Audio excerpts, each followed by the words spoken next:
Now, we know now that the crime that they say is at the root of terrorism was not committed by Arabs or Muslims at all. What did you say, Farrakhan?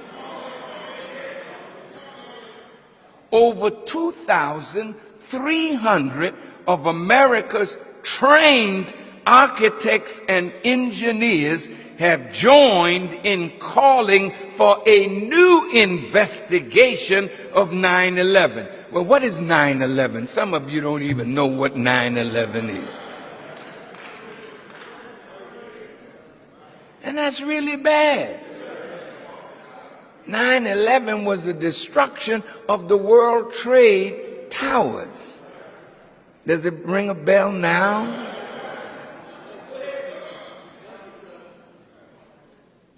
They say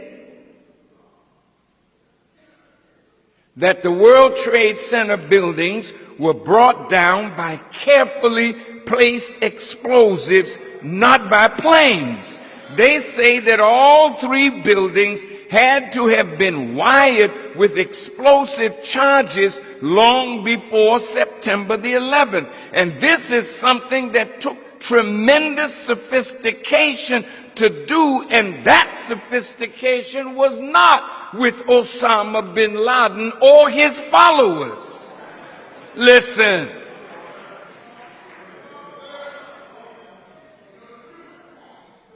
But if it was not Muslims, then who? Thanks to the exemplary work of scholars like Victor Thorne and Christopher Boland, it is now becoming apparent that there were many Israelis and Zionist Jews in key roles in the 9/11 attacks. Now look, if they can prove me wrong, like I said, I'll pay with my life. Since they want to kill me anyway, prove me wrong. We're dealing with thieves and liars and murderers. Listen to this. We know that many Israelis were arrested immediately after the attacks, but quickly released and sent to Israel. We know that the World Trade Center building was insured by its owner, Larry Silverstein, right before the attack, and in the insurance clause, there was a clause that if the building were damaged by terrorist acts, Mr. Silverstein would get paid. And guess what? Mr. Silverstein got $4.8 billion.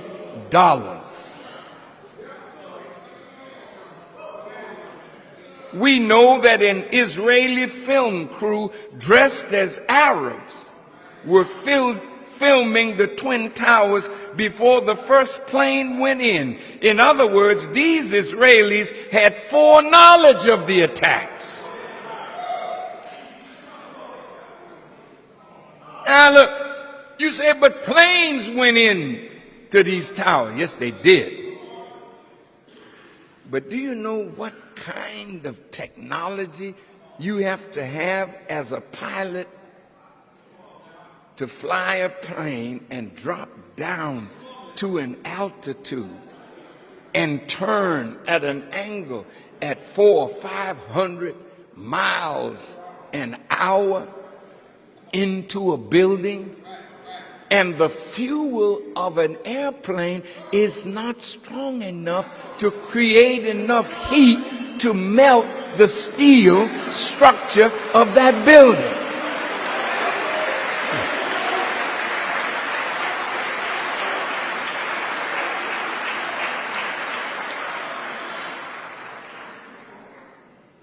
We know that many Jews received a text message not to come to work on September 11th. Who sent that message? that kept them from showing up.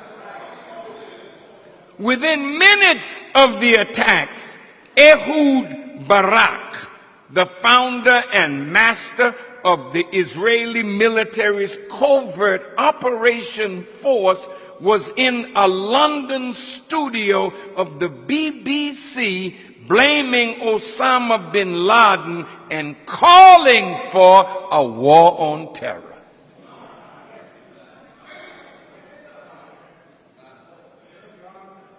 And we know that Benjamin Netanyahu told an audience in Israel, we are benefiting from one thing, and that is the attack on the Twin Towers and Pentagon and the American struggle in Iraq.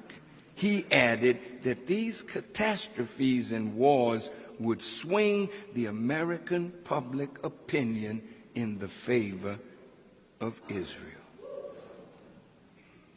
Why won't America investigate what these scholars and scientists have uncovered about 9/11 and who was really behind it? It now appears that 9/11 was a false flag operation, which is an attack by one country but made to appear like the attack came from another in order to start a war between them. Is this what friendship is?